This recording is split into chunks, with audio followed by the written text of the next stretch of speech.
Hello there, ladies and gentlemen, and welcome back to the Intel Extreme Masters. It's the first time I've ever forgotten to really do that before the bumper's finished. But there you go. It is now time to find out who is going to be our first player moving on to Shenzhen. And it is between two quite fearsome opponents in Snute and Uthermal, who has had quite the run here so far. No, he has had a remarkable run, and not just the fact that he has won a couple of games, but the way that he has won them. He's looked very convincing, very dominant in his series. On the other end, we've got Snute, one of the absolute best foreigners we've had over the last 2-3 years of StarCraft. But of course, he comes off one of the biggest disappointments in his career, losing in the round of 32 of WCS. He wants to forget about that, James, and what better way to forget about something like that than just stomping your way through an IEM qualifier. Yeah, he's always done very well in these qualifiers, and let's see if he can continue the trend. Let's get into things, as we do have Echo, our first map between these two. Yeah, now that you say it, I actually wonder when is the last time that Snute did not qualify for the Intel Extreme Masters when he actually tried.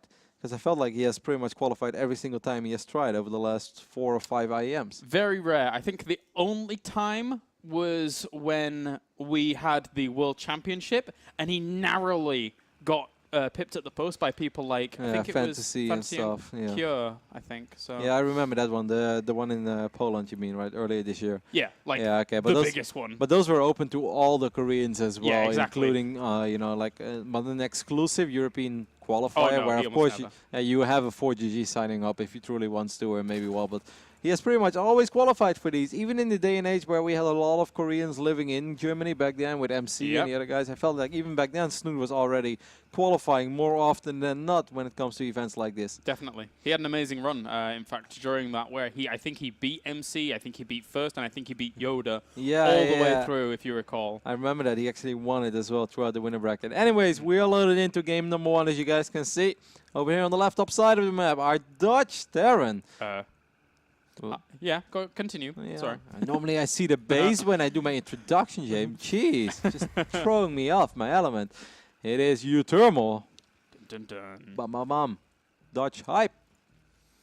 I like that somebody liked my comment about the Dutch economy and all the meals. Somebody tweeted it out. I thought it was very, very clever by me as well. Every now and then I say something that's like, man, that was not bad.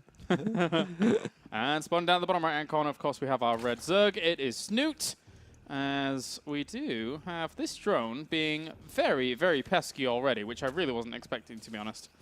Pesky, that's a very Day 9-ish word of you. Pesky guy. This pesky little SUV just chipping away at these drones can be oh so annoying. Oh no, I know where this is going. And that was like Nathaniel's impression of Day 9. It was really good. I think it was actually during this map as well, if I recall the VOD. Yep, and actually like on this area as well, on the top side of the map. Yeah. I remember Todd linking me this and telling me about your lovely impressions. It was brilliant. I laughed a lot. Yeah, we're just trying to make it more than what it is. Having some fun with the boys every now and then. Actually, talking about that, we're going to do some show matches again next week. Oh, okay. The date will be announced real soon. Will be fun. Should be another fun night of StarCraft. Good stuff, good stuff. Is Mr. Merlot involved? Of course he is. Of course. Yeah, after he has overdosed on his Heroes of the Storm passion, he's going to go to rehab, which is SC2 for him. I mean, on the plus side, at least he's cast Zeratul today, so he's okay, kind of. Really? Is that a thing? Yeah, that's definitely a thing, yeah. Well, he should be an expert in that department. Yeah. When behind, go there too. But Todd, we haven't even started this Heroes match yet. Doesn't matter, they're behind. They need Zeratul. Yeah, it's fun because actually a lot of the people that play him are normally quite ahead because they're pretty good and he's pretty good. So anyway, all right. So let's see how Mr. Snoot's going to play this out. He actually went for 3 hatcheries pretty darn fast off the back of all of this, despite that drone being at the front there harassing away. So he's going to be in a very, very strong economical position. And this map isn't exactly a map where it's too difficult to even spread creep out. Yeah, he of course saw as well that Uthermal went for a command center first. I think if he spotted anything else, if he would have seen a Reaper, you know, make its way across the map, he probably wouldn't have gone for the opening that he actually went for. But it makes sense for a Zerg player to try to go up to 3 bases as quick as possible, because you know those Hellions are going to arrive a little later. This of course does always make it a little more difficult, because you know it's very easy to defend 2 locations with only 1 entrance against some Hellions, and it becomes a lot harder when you spread yourself thin over 3 potential areas where Hellions can sneak in and try to attack. And I kind of wonder if Uthermal is going to take a suicide approach with his Hellions and just try to take as many drones with him to the grave as possible, or if he's just going to play this very conservative and just deny a couple creep tumors and whatnot. Yeah, and that's why it's important for the Zerg to bring down this kind of small tower thing over to the right-hand side. Cool tower, James. I knew you'd do it. Cool tower. So you can actually potentially even trap those Hellions in if they don't realize that those are down at the very beginning when they actually loop around. Yeah, most of the time they will. They're like, most of our players will first check those cooling towers on the bottom side of the ramp, and then he will see that they have indeed been knocked down. And you want to be very careful, because mistakes like that are very unforgiving, especially in this matchup. If you open up with 4 to 6 Hellions and you just don't do anything with them and you give away all map presence, all map control, that's just not a spot you want to be in, especially not against someone like Snute, because he knows what to do with freedom. Well, they're going to poke on up. I don't want to go too much further, that's for sure. And just dart right back on out. We're waiting for the more Hellions to come along. Armory has actually been added off the back of this, so that's where it starts to get a bit dodgy for Snute. It's very funny, by the way, because during the map veto process, these two boys were having a little bit of fun with each other. As Snute vetoed Vani Research Station, and then Uthermal was like, "Oh, what a pity! You were not looking for a replay of your game against Happy." And Snute just made a big smiley face. Not so much. Not so much. Full gas has been taken, actually, off the back of all of this as well. So his economy is going to be absolutely flying. Is it 60 workers already before the 8-minute mark? It's actually so insane, because every now and then I go like Nexus first as well, and of course for Terran it's the same if you go Command Center first. And then it's like, yeah, I'm going for a good economic opening, but you give Zerg so much freedom that your economic opening becomes not all that economic anymore, because Zerg just produces workers so much quicker than any other race out there.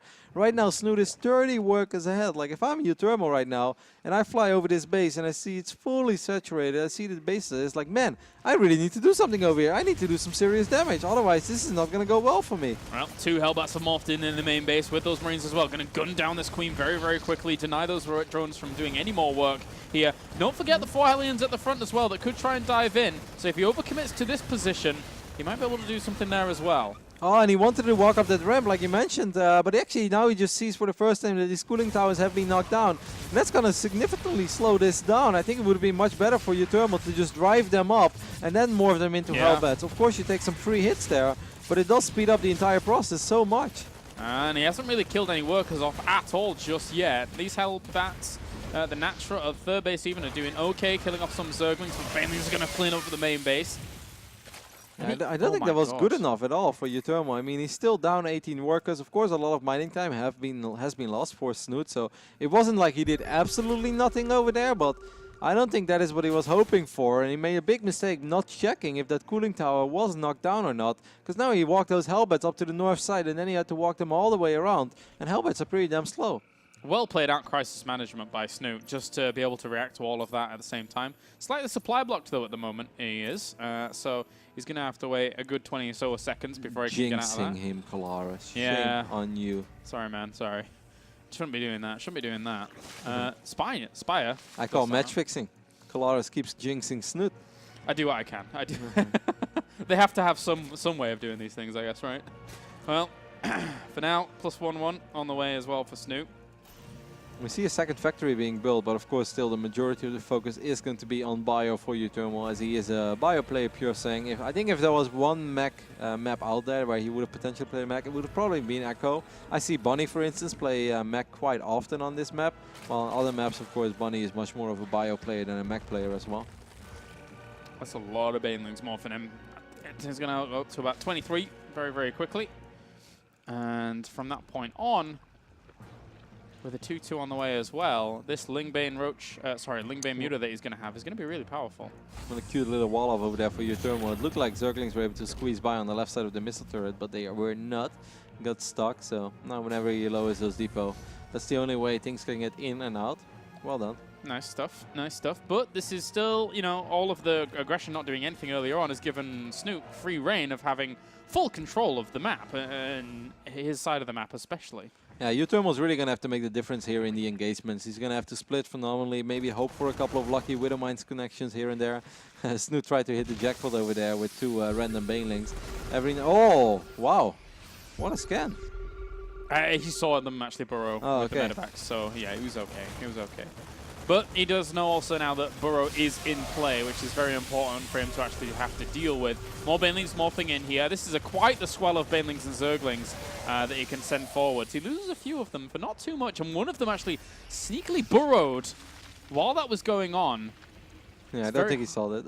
Oh, it's very hard to keep track of when things like that happen, especially when Snute does I it. didn't even see it, James, and I'm not even playing this game. Well, Uthermal spread himself out. If he could get 2 Banelings to burrow in that position, nice scan, cleans that up. 2, of course, would be a lot sicker. A couple more Widow Mines on the way. He's going to have to burrow these mines real quick. Ends up losing one of those mines in the process. I think Snute is going to try to counterattack with a couple of Zerglings, and the depots were down. So that's going to really mess Uthermal up and will probably force him to make an overcommitment if he wants to do something about this fort base. But he definitely doesn't want to do that right now because he has to be careful. Snute just has a ridiculous amount of units. Very, very nicely done. And he's got the Mutalisks out as well to try and complement this. With the extra Banelings morphing in, he should be able to shut this down. That's quite a lot of Banelings he has here. 32 in total with the Lings that have been being pushed back. They're actually coming in from the backside here to try and soak up some of those Widow Mines and absolutely crush the army. Snute, he's on the warpath. Snute is in a phenomenal position now. Took that fort base, never really lost any drones whatsoever. Still on 74 workers, was able to do a small counterattack as well. Has to be careful, those mines! Ooh. First one. Not doing a whole lot. There's still a lot of Banelings left here, but he's going to have to pull back for now. Doesn't have enough of this. He left some 3 Banelings. I don't think he saw that. Like, I seriously don't see it. I only see it when, you know, all the other units are gone. It's like, hey, there are a couple of Banelings over there. So I really don't think that Uthermal saw that either. Oh. But he might actually throw down a scan like at the edge. Well, wow. Yeah, he tried to build a supply depot on top of it and then he couldn't do it. So, like, oh, they're okay then. But you've got to be so fearful in a Terran's shoes when your opponent keeps doing this, because it can be very difficult to spot in the middle of a fight. Yeah, a lot of players often, or a lot of people on the Battle.net forums or on Reddit have often thought, like, on moments like this, isn't it worth getting a Raven? And just think, like, it really sucks for a Terran to throw it on a starport, get a tech lab, then build a Raven. What if you lose the Raven? Do you have to do the same thing all over again? It's just not something you really can do very quickly. And also, it takes like 60 seconds to get that Raven out, and that is a lifetime in SC2 high level. Ravens aren't exactly that quick, so if you're to retreat out of a space quickly, protecting it is a pain. But anyway, another command center is going down whilst this assault is going on. How much does he have? 29 Banelings at the moment. Not all of them here, because we have a lot going for a counterattack. Uh-oh. Yeah, I mean, Snute has to be a little bit careful. This counterattack looks relatively promising, but he needs to do some serious damage here because he lost his fort base during all of this. Uthermal getting that fort base actually really surprised me with the way that this game has opened up. Of course, Snute's counterattack is doing a little bit, but it's really not doing game-ending damage. It's not like he has ravaged an entire mineral line or something. He has killed a couple of supply depot and a couple of reinforcements, but that's it. I don't feel like that was good enough for Snute. He needs to do more. Oh, gets himself a medevac. The rest have to boost on out. But yeah, if it... Oh, what was that? Marauder. Oh, okay. I don't think he can continue pursuing on as he is doing right now. 2 Banelings! Oh! Okay, so they don't get as much. There was a lot of Marauders above that instead of just Marines alone. Still though, with the way that this game has opened up and the great economy that Snute had, I really feel that Uthermal deserves a lot of props for the way that he's hanging in there like a champ. Even taking that fort base, that's really going to make his life a little bit easier. Of course, because Snute was so rich, he was able to sneak in a hive all along, and he has his Ultralisk cavern on the way right now. So that is something that Snute can eventually fall back on, especially since he's getting +3 armor already. He's not going for +3 attack. I think he's a little bit too worried about that because he's just not that rich right now. So well, now he's starting it after all. Snute was selecting this one Baneling that's just on the edge of this scan. So unlucky for Uthermal. Whoa. There's no way that he didn't see those 3 Banelings on the right. I don't know. Maybe not. He's just going to avoid them. Yeah. Uthermal has been forced to scan pretty much like non-stop throughout this entire game. I don't think he's been able to throw down a single Mew over the last 2 or 3 minutes. Snute again is going to try to counterattack. Like, I kind of like the counterattacks, but sometimes you have to, you know, be very careful that you don't get too overeager, that you don't get carried away by the idea of counterattacking. This is a promising one though, and it's going to force Uthermal at least to retreat, and it will keep Uthermal very far away from this base at 3 o'clock. And that is of course what Snute wants, because Snute wants to get some Ultralisk out there. I borrowed 3 of these Banelings as well. Oh, and he's going to be able to do quite a bit of damage. Snute has played great StarCraft over here. And Uthermal is still in this game though. I definitely don't think he's down and out. but he doesn't have a fourth command center, and the way that this game is shaping up, I have the feeling it's going to be so difficult for him to actually get a fourth command center. The good news though for Uthermal is that at least his Marauder count is very high already. Let's take a look at how many Marauders. He has 23 Marauders currently. Throws down a scan, spots baiting. No, 2 more! No! Okay, well, still not that many Marines. I think having this many Marauders is actually helping out that. Yeah, Snute probably wants to stop doing the barrel banelings against this super Marauder heavy Terran that Uthermal currently is. Uthermal would love to pick up that fourth base. If he's somehow able to get that, you know, that would really bring him back into this game and might even say he's going to be ahead. I mean, he's still up in army supply. He's actually up quite a bit. He's up 30-40 army supply, sniping this fourth base again, this time in a different location. That is just great news for him. Really well played out game from both sides, to be honest. But then, you know, Snute, unfortunately, let's see for him how all the rest of the engagements didn't exactly go 100% his way. Now let's see what he's bought himself, because he's bought himself these Ultralisks with the time and investment that he's had behind this. Can they make the difference? The counterattacks were great, but it never really snowballed out of control, and I kind of felt that Snute got carried away by counterattacking. Well, if he would have fought straight up, I think he would have been able to clean the army up of Uthermal more than once. Snute's putting himself in a very awkward position now. He's probably wondering, what is the best way for me to engage this army?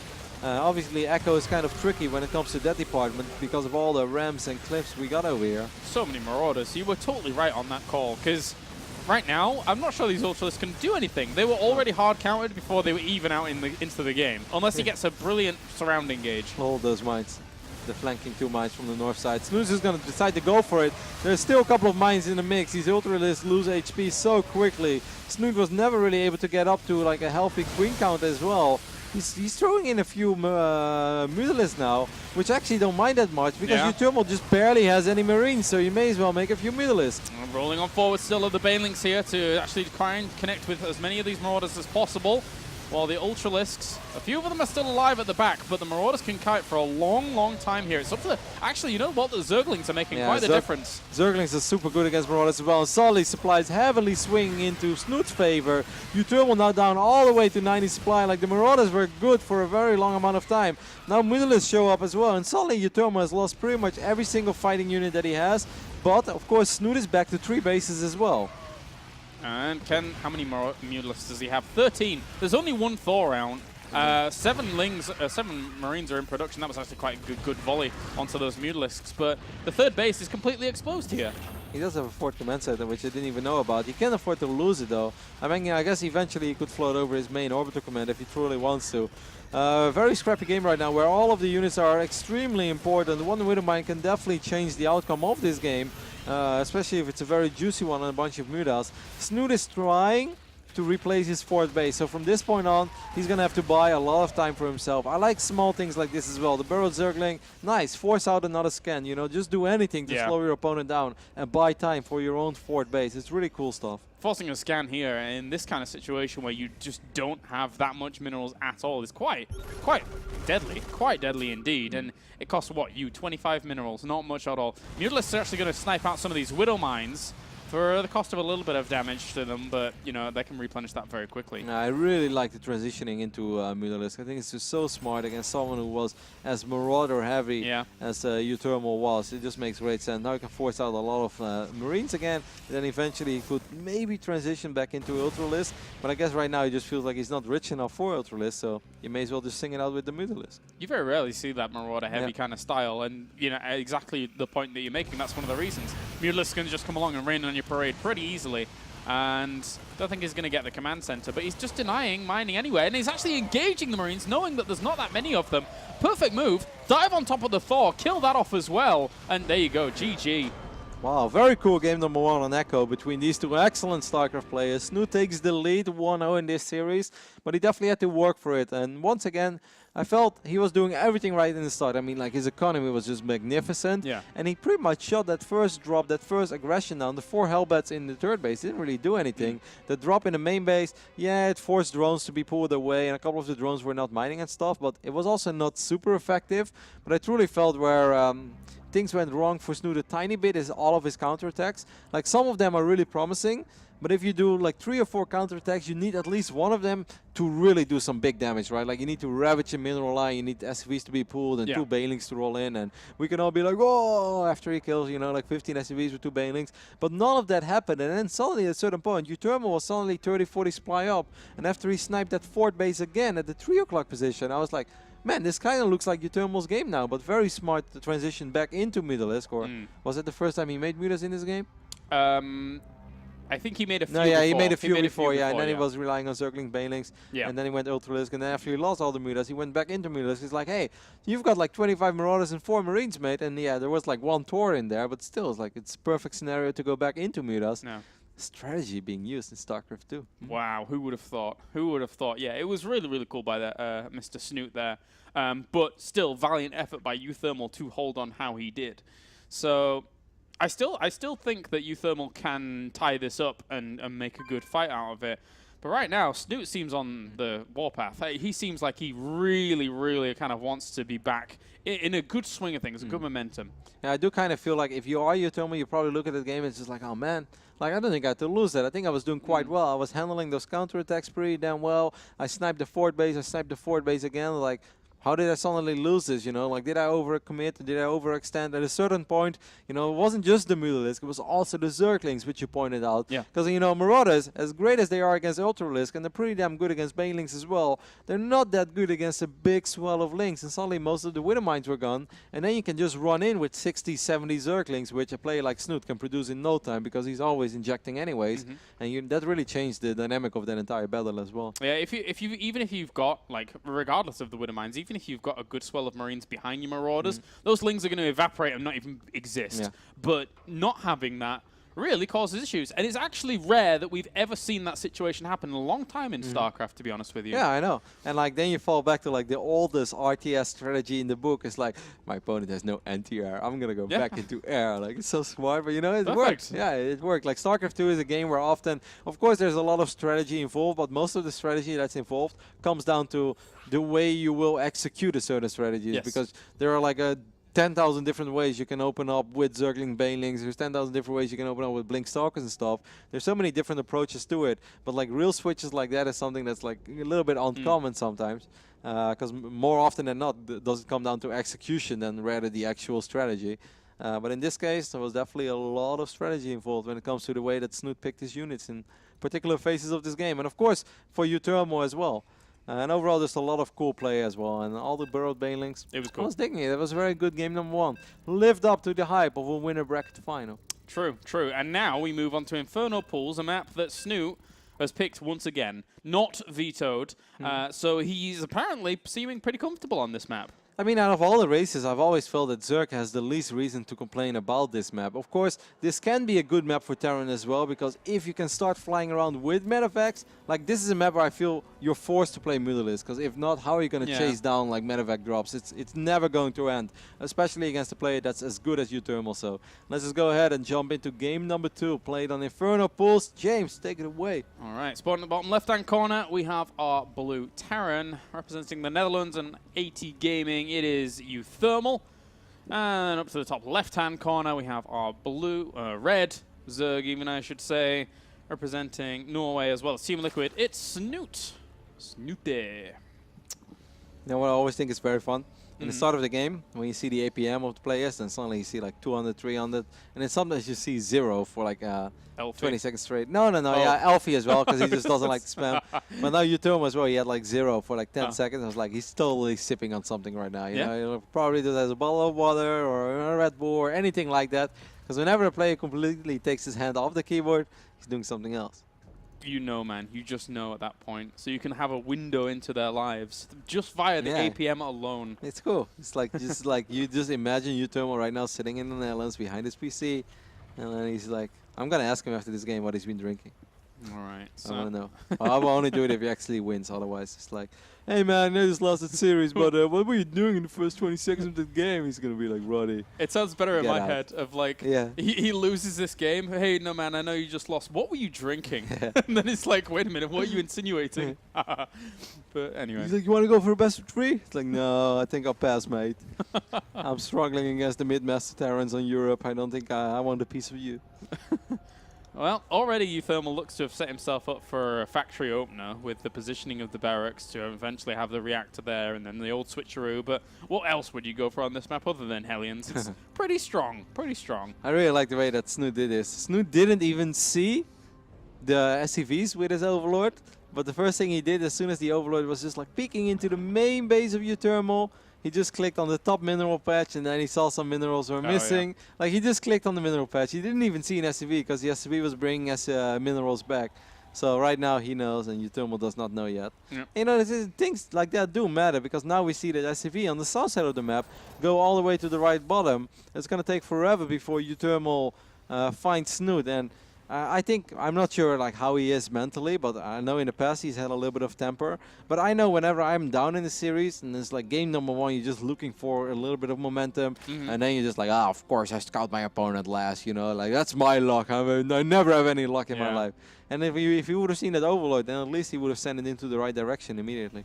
Yeah, I completely agree with that. It is a bit brutal on our poor Terrans, especially against the Zergies that can hide that Overlord.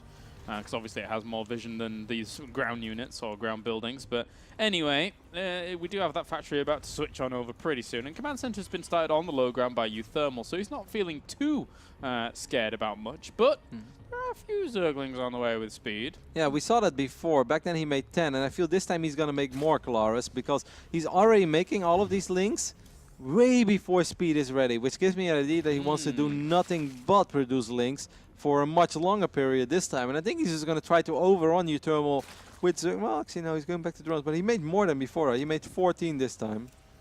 That's quite a few. Yeah, there's quite a few. And I just think like the timing is so, it's like a slow ling attack.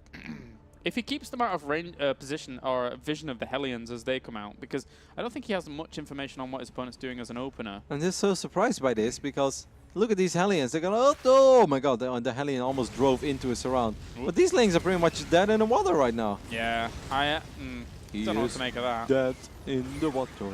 Oh well. You remember that song? It was Finland suggestion for the European Song Festival many years ago. I do not remember that song.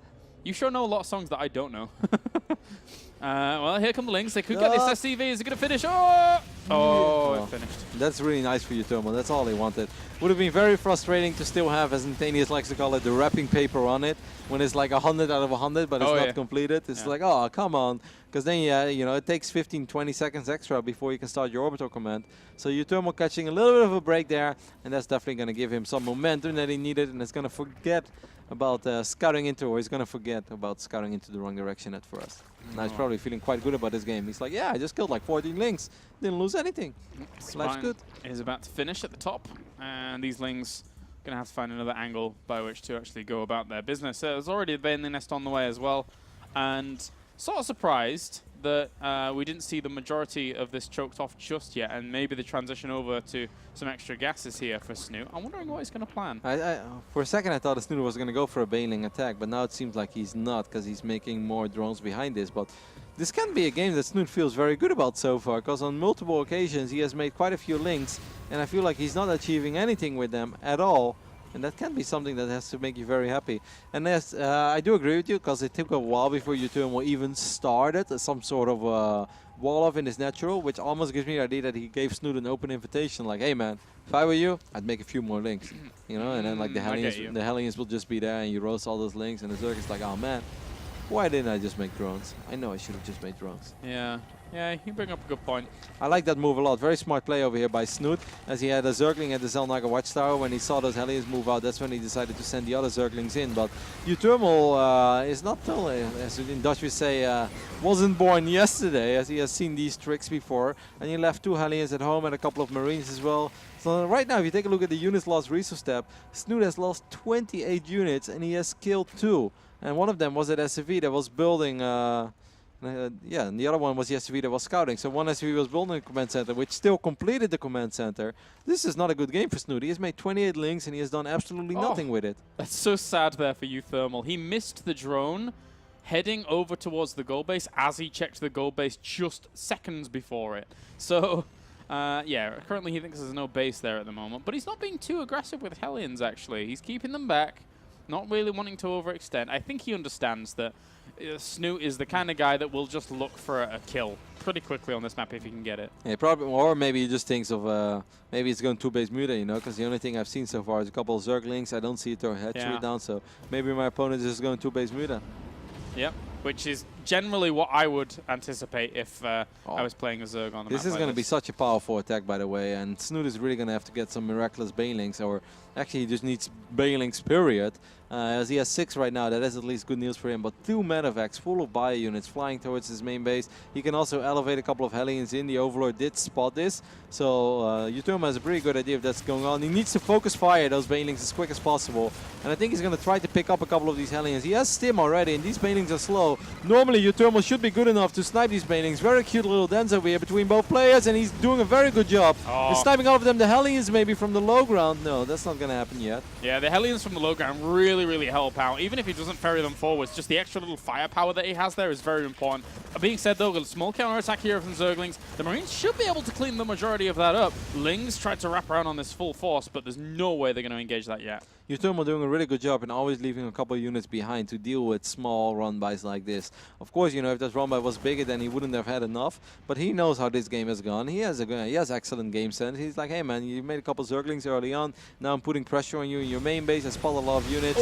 There's only so many units that Snute can possibly have on the other side of the map. Good focus fire, good sort of step back, just making sure he can kill off those 2 Banelings. And then once again, another counter-attack here for Snute to try and pin this down. That, this time, though, doesn't have that many Marines to deal with it. And he leaves this door open, but there should eventually be enough to clean it up. Hey, I think it's going to be enough. Once again, look at the supply, man. It's 57 army supply against 30. Yeah. I think Snute is going to lose his gold base over here. And with that, I almost feel he's pretty much losing the game. Like, how is he supposed to keep this hatchery alive? There's just no way. So now he's being back thrown into being a 2-base Muda player, while, you know, he's on 49 drones against the 47 SCVs of Uthermal.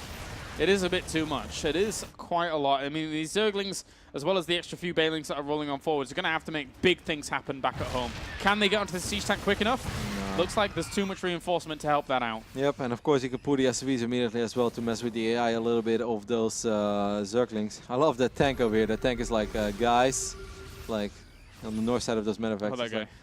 Guys, I feel like I'm kind of exposed. That tank is, burrowed Banelings getting a very good hit over there. That's going to make Snute's life a tiny bit easier. That's like Fury, man. Have you seen the movie Fury? Fury. Is it the tank? Yeah. I've seen that movie. Yeah, I've actually seen something. That was a pretty good movie, right? Yeah, it was a good movie. I liked that movie. Best job we ever had, James. Best job we ever had, which is pretty much true for this job. Yes. So, yeah, killing off a few Marines there as well. He's tried to take a hatchery way up towards the top right-hand side here. And even going to work on some of these add-ons. So, Snute trying to get anything he possibly can, but holding off at the front has proved troublesome. Yeah. I really like how much Snute is doing with so little. Like, he's really making plays. He's been in a pretty rough spot in this game. At least that's the way that I felt about it. But he's doing some serious work right now with these mulas. Picked up a tank, picked up a couple of those add-ons like you mentioned. And he still has like a couple of tricks up his sleeve as well with burrowed Banelings near the turret base of Uthermal. And let's not forget that Uthermal does not have a turret command center. So he's pretty damn committed to this attack. This has to pretty much work. Yeah, there's quite a lot of minerals in the bank here for Snute as well, actually, now that I look at things. But can he deal with this? I think he doesn't even want to deal with it. He just keeps putting on the pressure with these units at the front. And he definitely doesn't have enough units back at home to hold off against this. He's going to hope for, you know, he's going to maybe try to distract Uthermal, force Uthermal to look on the south side of the map. Like, this is a moment where Uthermal's probably paying attention to those Mutalisks, and now maybe on this moment Snute could try to engage his army on the north side. And what Snute is doing is he's also forcing Uthermal to keep a lot of units at home. So then if he brings these Mutalisks home, then he's going to have a much easier time cleaning up this army on the north side. But I say much easier, he's still down like 53 army supply, which, needless to say, is absolutely massive in this matchup. Kill kills 1 or 2 of these Marines with this, but at the same time, he's naturally is under fire. It's under siege. 15 Banelings are morphing in. Where on earth are they? He absolutely needs those right now. He needs to somehow clean up this up, but actually there are small areas where these siege tanks are vulnerable, but he's not going to be able to exploit for a second. Yeah, he really needs to pick them off because 3 tanks is just a little too much for Banelings to engage.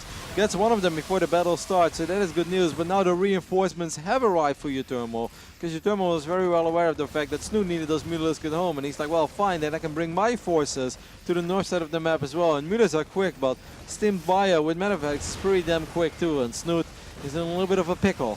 Yes, he is. Going to have to try and bust out of this somehow, but look at the pre-split from Uthermal. Very, very nicely done. Lings are going to flood on in, but there's a lot of firepower here. Here come the Banelings to the left-hand side. Doesn't even need to move his bio at all to really greet that. And, yeah, that is pretty much going to be the nail in the coffin here for Snute. He has to pull the drones off the line. The Mutalisks fall from the sky. Uthermal does well. The Dashi strikes back. He's going to even it up over here in the winner bracket of the Intel Extreme Masters Shenzhen qualifier. GG well played is called. And Uthermal makes it 1 apiece. Man, these games today have been really good, and I feel like all of the players that we've watched, at least, like the matches we've picked, they've all been so evenly matched. It's really hard to call in the start of the series who's going to win it. I guess only in our first one. What was our first series of the day? No, that was Uthermal against Lilbo. Where I thought Lilbo was going to win. Yeah, I think a lot of people would have probably agreed with that as well. So I think we've done a pretty good job in picking matches. Yeah, we've done all right. Quite pleased with myself. We've done all right. It probably all stems back to you waiting for Hearthstone versus TLO, because there was the potential we could have got other games. Yeah. But now, actually, now that I look at the other games, they wouldn't have probably been too bad either. Bunny Uthermal, for example, everyone would have pegged Bunny to actually win that one. No, of course. Targa Snute, yeah, whatever. Like Targa Snute is great, but it happens like 74 times a year, like I mentioned before. They play. I even think they played against each other last week, maybe even yesterday or something. Like they've got like 3 Norwegian leagues, and then they've got like a couple of random lands, and obviously every single tournament ever, it's like Snute against Targa. Like if you want to ever like invite just like make a night of the worst show matches of all time, you should totally get Snute versus Targa just for the point there. Nobody like wants to see another. Like, you're gonna look it up, I guess, on the Legion. Like they have played against each other so much. It's not even funny. Yeah, I just wanted to know when was the last time they played against each other. See, it's yesterday. See, like it happens every single day. Oh no, that was today. No. Oh, that was today. Yeah. Wait. Okay, so it was about a month ago. But before, I mean, like the fact that they've played each other 21 times says enough. Look at the map score. It's like 35 to 38. It's pretty close. And I'm sure that like doesn't even include everything. Oh no, not at all. Not at all. Like. Because there's probably like some regular Norwegian league in which they play against each other in the online part, and then maybe the offline part is included, but the online, like they play against each other so much. Oh, all right, guys, I think we're actually going to go to a short break before we get into game number 3. Reason being is that Uthermal wants a little bit of a break before we do that. So join us after the break, guys, when we will have the conclusion to find out who is moving on to Shenzhen between Uthermal and Snute.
All right, guys, welcome back. It's time to decide who is moving on to Shenzhen, as we have one more map to decide things, and it's going to be between Uthermal and Snute, of course. Let's just jump straight on in, actually, into the action, as we're going to be on Coda. And up to the top left, of course, we have your fellow Dutchman, looking pretty good so far. Gotta say, it is Uthermal.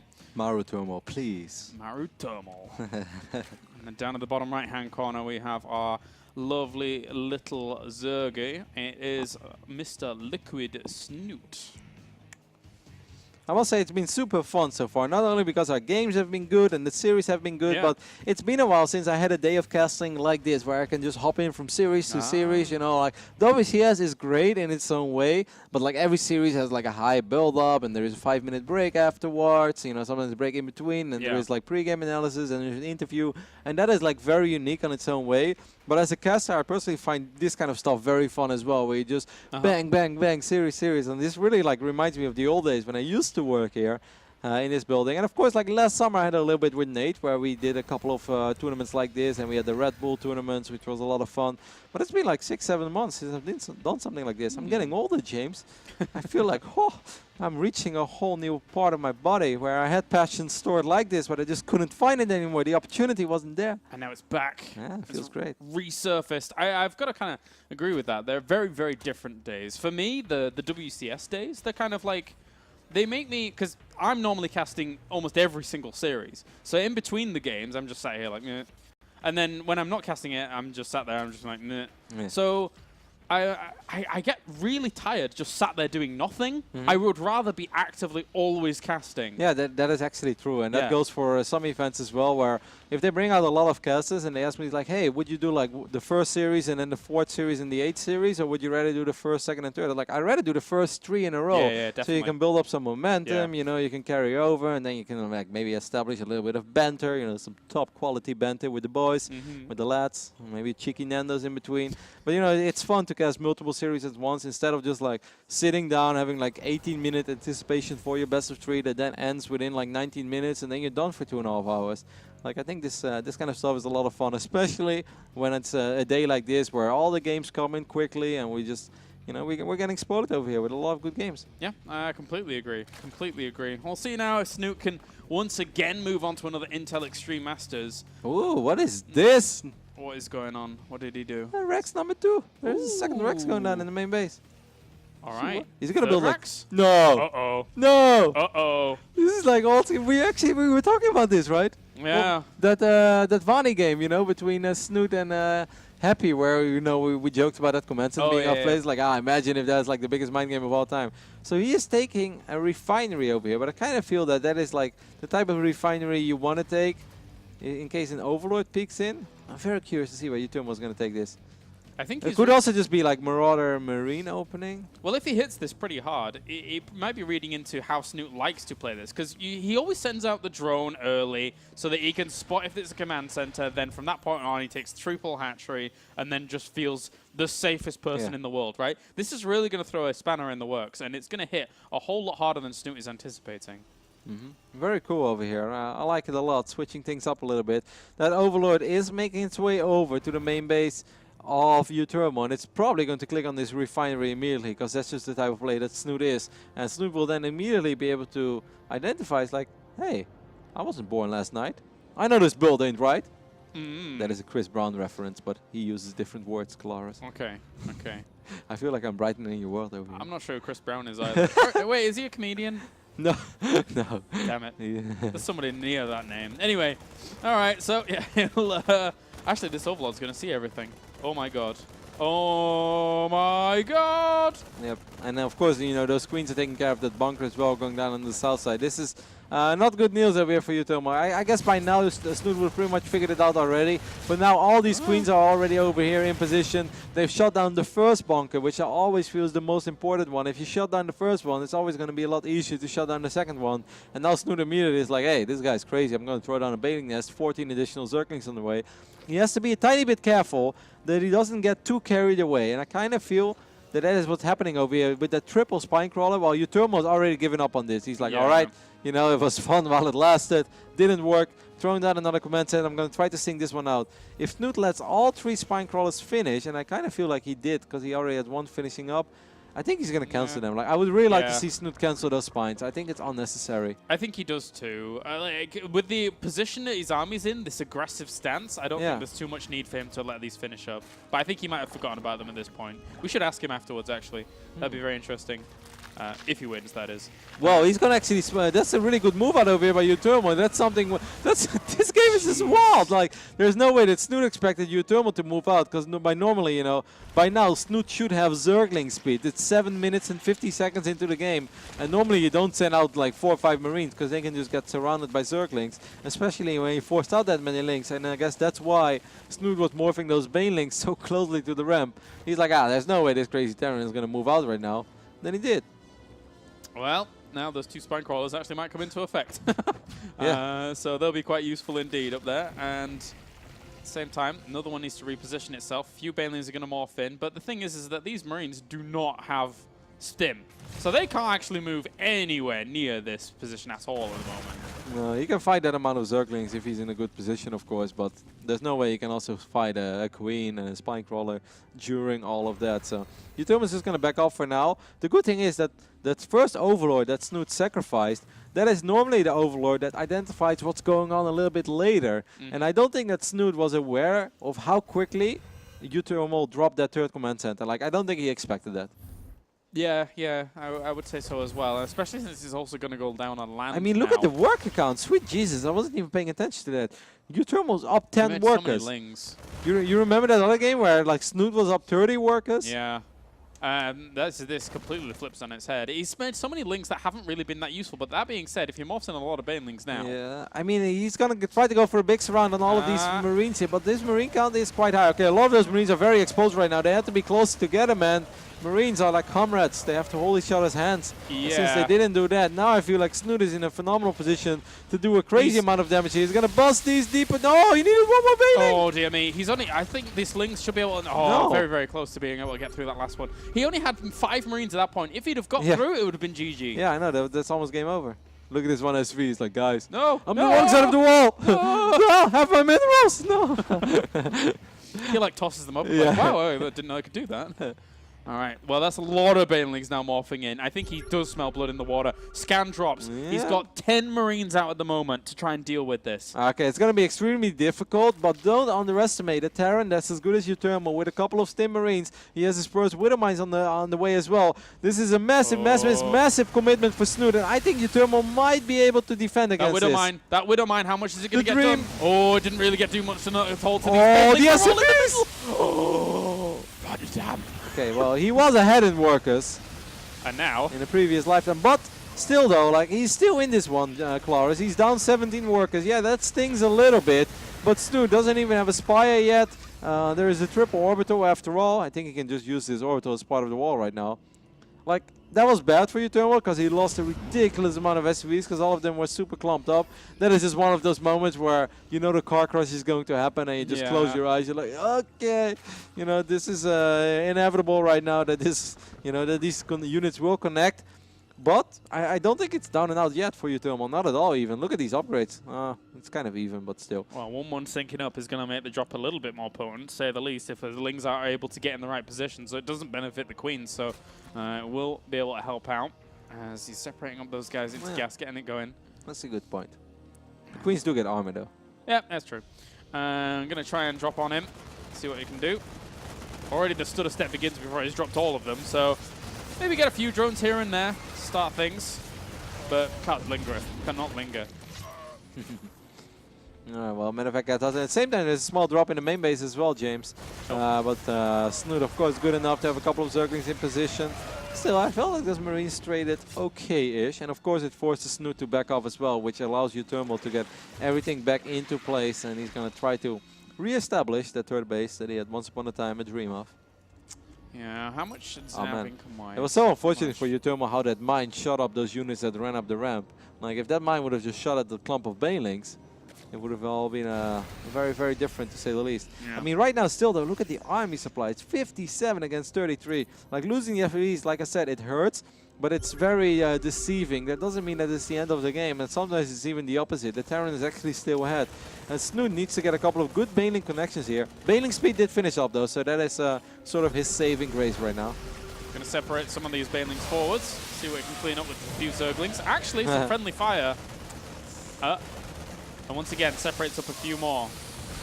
To these well-split Marines, as he has more in reserve, but I'm not sure if that's going to be enough in reserve to try and overflow. Mines. Oh, Snute. Snute, very good. Very good job there, splitting up his Zerglings, making sure that they don't get the monster hits off, and he's able to pick up those 4 or 5 mines and also forces Uthermal to back off for now. It was quite costly there for Uthermal, actually, considering those mines. I mean, he didn't really sacrifice that much to detonate the charges. No, not at all. And of course, he's giving up his position as well, so now he's going to have to start his little building process all over again. Throws down a scan, sees a lot of those banelings morphing. There's only like 2 or 3 additional banelings. Snute is going to try to sing this one out, but Marines have so much DPS, they will probably be able to cancel like all of them. Oh, dear me, needs a few more. Oh, okay, so he's morphing a lot in the back as well. And yep, look at Banelings towards the third base, by the way. Banelings towards the third base. Okay, so basically he needs to do a lot of damage right now because he just lost another. He's down to, well, he lost 36 workers. How much well can these Banelings do? They actually do enough. There's not that many Marines left over here. Oh, and he burrowed 2 Banelings in the middle line, and I wonder if Uthermal saw that. Imagine if he like sends like 18 SCVs over there, and these the Banelings are able to blow up. Man, I'm just losing it because there's just too much happening in this game, Claris. Yeah, Widowmines at the front again, trying to just kind of cordon off this area. Here come the Lings. I'm getting older, guys. Go easy on me. These games are way too action-packed. Yep. Closing in on my 30s as well. Uthermal's going to have to try and do a bit of damage here. This is almost sacrifice. He needs to pick up and get out of there, though. He's got so many medevacs. Actually, the majority of his army supply is medevacs. Yeah, and he's making 2 more. He's going up to 14 medevacs. Oh my god. That Dutch healthcare still going very strong. I think he killed some more workers, actually. I think he killed about 6 more workers in the mineral line over towards that third base, thanks to those 2 Banelings. But we're keeping an eye on the main action here at the front. Oh, 4 Banelings, so you got like 2 or 3 Marines and a Widowmine for that. That's fine trade. The thing is, it's really good whenever like a Baneling blows up in a Marine, he's able to heal it up pretty much all the time. So sometimes like a single Marine is able to soak up 2 Banelings, something that's normally, of course, unimaginable. But if there's just a little bit of time interval between the connections, I mean, there is a medevac here for every single Marine. Yeah. That is excellent healthcare. That is very good healthcare, keeping them alive, keeping them good to go. And right now, they're not worried about anything. Picks up again, has to get out of there. No. Extra soak it up. Look at these Banelings just idling next to Widowmines. They laugh in the face of danger. Yeah. They do what they can. Let's see now if he can chase on back. Absolutely phenomenal job here by Snute, though, hanging in there. It's so hard when you're under so much pressure. And during all of that, he was also, you know, like slightly occupied with that counterattack. And then later on with that detonation where he got a few more SCVs.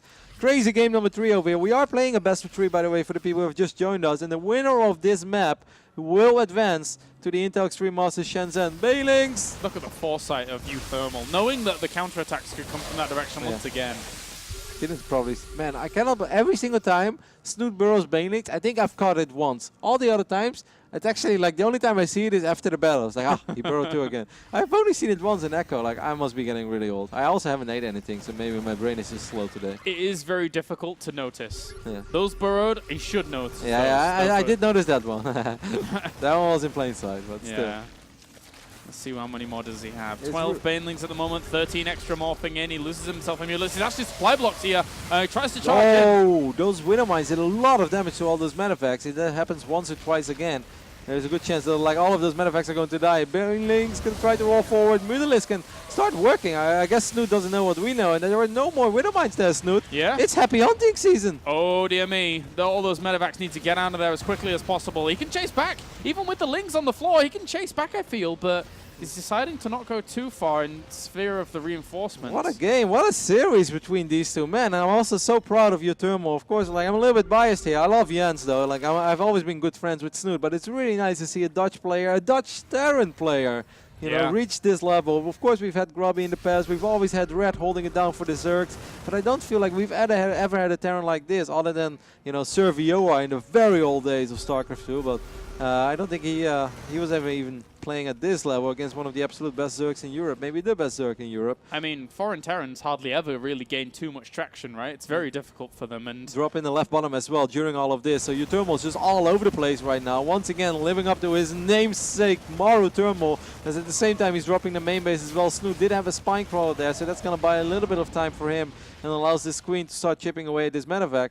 But still, Uthermal's is playing a great game. And of course, same can be said for Snute over here, who has been under an immense amount of pressure but has never really fallen apart. And not too much. He knows that there's an army waiting for him at the front of his base as well, so he's going to try and greet that eventually. As I say, a huge army. It's just medevacs with a few Marines.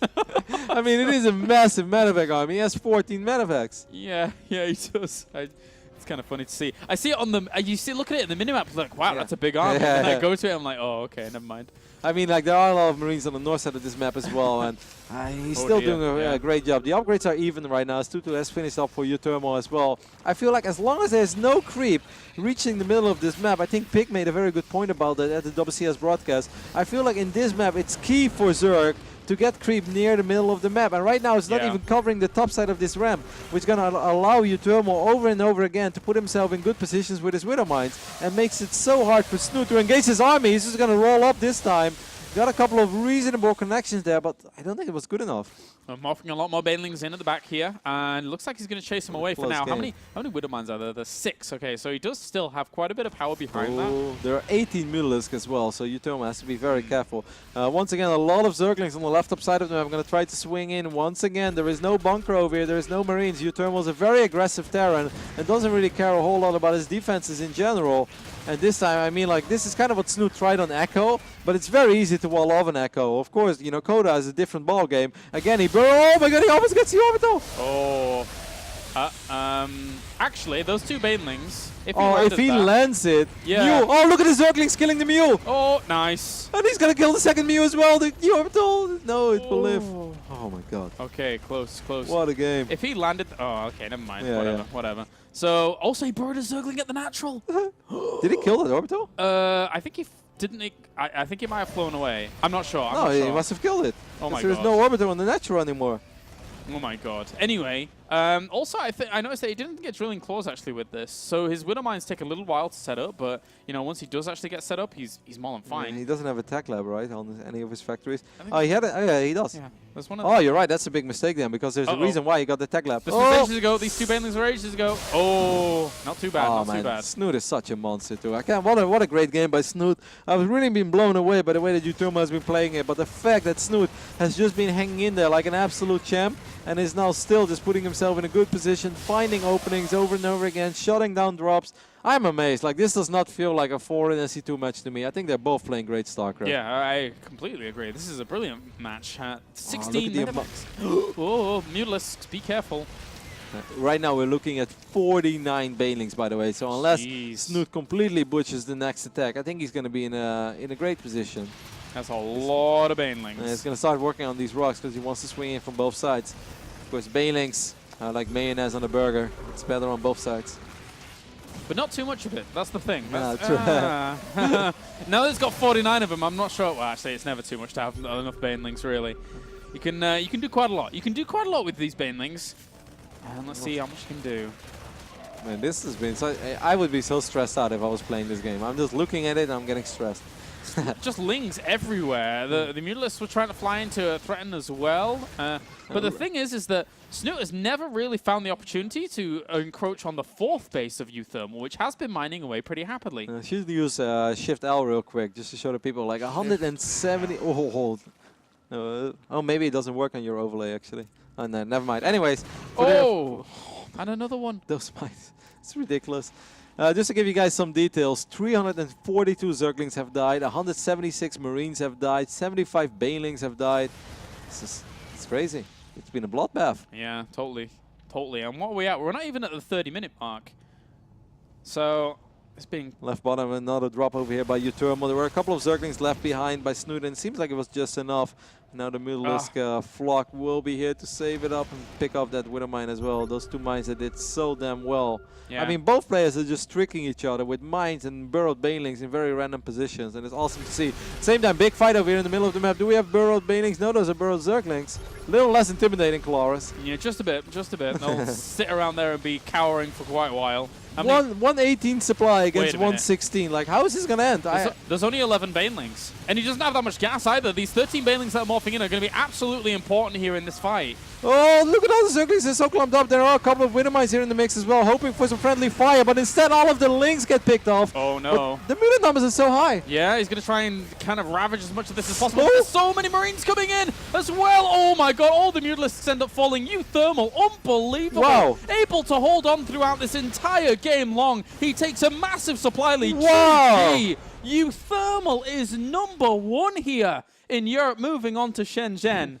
Wow. Who would have thought it? If you looked at the lineup of this bracket, who would have thought it? If you looked at the players that he defeated as well, like, no one can ever say that Uthermal didn't deserve to win this Into Extreme Masters bracket. In the first round, he defeated Lilbao, the same player that defeated him in WCS Season 2 qualifier, or Challenger, excuse me.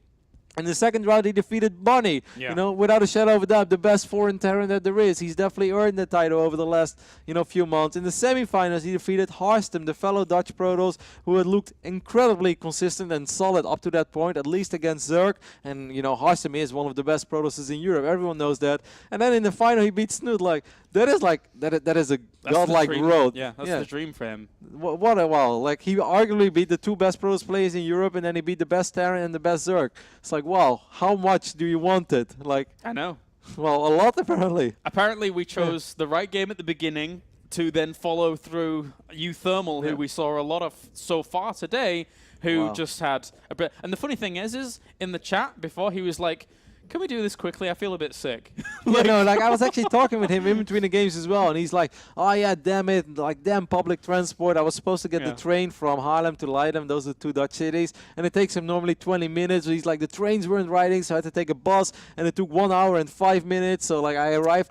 He showed up at this qualifier 5 minutes before his first game. He didn't have any time to warm up. He said he didn't have any time to eat either. He probably ate during the Snute versus Happy series. But man, what a performance of this Dutch Terran player. I'm very proud of him. Like, that's awesome to see. Yeah, brilliant stuff from him. And that means now we guaranteed have only 2 more series left. And those 2 series are going to be Showtime versus Petit Drogo. Petit Drogo, who has gone through a very, very impressive run, actually, during this.